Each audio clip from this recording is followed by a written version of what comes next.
పాఠశాల అభివృద్ధి చెందాలంటే తల్లిదండ్రుల సహకారం అనేది చాలా ఉంటుంది. కాబట్టి పాఠశాల యొక్క అభివృద్ధికి పునాదులు వేయాలంటే అక్కడ పిల్లల యొక్క తల్లిదండ్రుల పాత్ర చాలా ఉంది. కాబట్టి ఉపాధ్యాయులు, తల్లిదండ్రులు అందరూ కలిసి కృషి చేస్తే ఖచ్చితంగా ఆ పాఠశాల ముందుకు పోతుంది. పిల్లల యొక్క చదువు కూడా చక్కగా ఉంటుంది. ఉదాహరణకి మన పాఠశాలలో, ఈ ఆర్వి కేంద్రీయ పాఠశాలలో చదివిన పిల్లలు హై స్కూల్కి పోయినప్పుడు అన్ని విషయాల్లో కూడా ఈ పాఠశాల నుంచి పోయినటువంటి పిల్లలు ముందుంటారని చెప్పి అక్కడ ఉన్నటువంటి ఉపాధ్యాయులు తెలియజేస్తారు.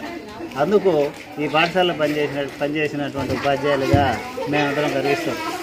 కాబట్టి ఉపాధ్యాయ వృత్తి అనేది చాలా పవిత్రమైంది. ఈ వృత్తిలోకి అడుగుపెట్టిన తర్వాత మనం ఖచ్చితంగా శాయశక్తుల పిల్లల యొక్క అభివృద్ధికి కృషి చేయాలి. అప్పుడే ఉపాధ్యాయునికి నిజమైనటువంటి ఉపయోగం ఉంటుంది.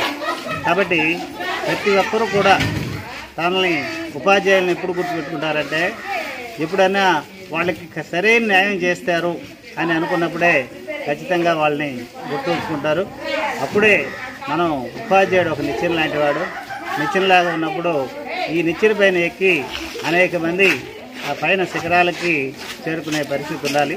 కాబట్టి ఉపాధ్యాయుడు ఆ పాత్ర నిరంతరం పోషించి విద్యార్థులను చైతన్యవంతులు చేయాలని చెప్పి కోరుకుంటున్నాను.